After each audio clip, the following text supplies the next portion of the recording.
Well everyone, it's time for us to go and take a look at the Samsung Galaxy S25 Ultra and compare it against the Samsung Galaxy S24 Ultra and see which particular device is the better one for you. Now, the first thing I will definitely tell you, in my personal opinion, is that switching up and going to something like the S25 Ultra might be the better idea for some people. I've already pre-ordered the S25 Ultra. The S25 Ultra right now is $1,300, that's how much I paid for it. The S24 Ultra is about $750 on Amazon. So that is a pretty big difference when it comes down to the price tags, but they are relatively almost the same exact device. The S24 Ultra was giving you a 6.8-inch dynamic LTPO AMOLED display, whereas on the S25 Ultra, it's a 6.9-inch dynamic LTPO AMOLED display. So a little bit of a bigger size display on the S25 Ultra, but they're still relatively almost the exact same type of panel. I don't really think you could tell that big of a difference, although with the S25 Ultra, it does look like the corners are a little bit more rounded than the S24 Ultras, looking more like a Note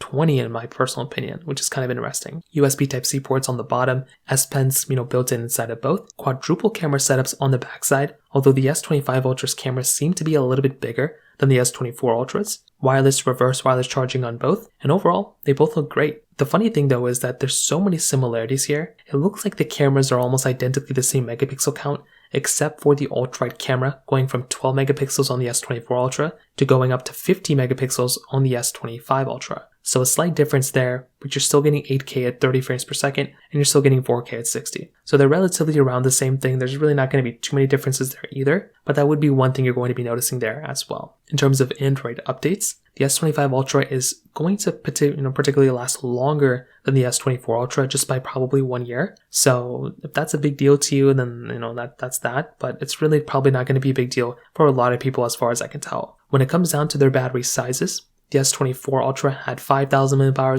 and so did the S25 Ultra. So there might be a difference with the optimizations of the chipset with the battery life increasing, but I don't even think that's probably going to happen. So it'll be exciting to see how the differences are between the battery sizes and battery lives. And the chipsets though, there's a pretty big difference. We're going from the Snapdragon 8 Gen 3 chipset to the Snapdragon 8 Elite chipset, which seems to be a big difference. Still 12 gigs of RAM on both, so that's going to be interesting to see what the differences are there too. But as far as I can tell, you're kind of getting the same type of layout between both. Both phones look great, don't really have that much to complain about here. If you have the S24 Ultra, please keep that phone. But if you have the money and you just want to feel like wasting it, then definitely go for something like the S25 Ultra. So that pretty much covers it up there. If you have any other thoughts or questions, please let me know in the comment section below. Hit the like button, that would mean so much, but definitely hit that subscribe button. More importantly than everything else, I love every single one of you guys. Hopefully I'll catch you guys in the next video. Peace out till then.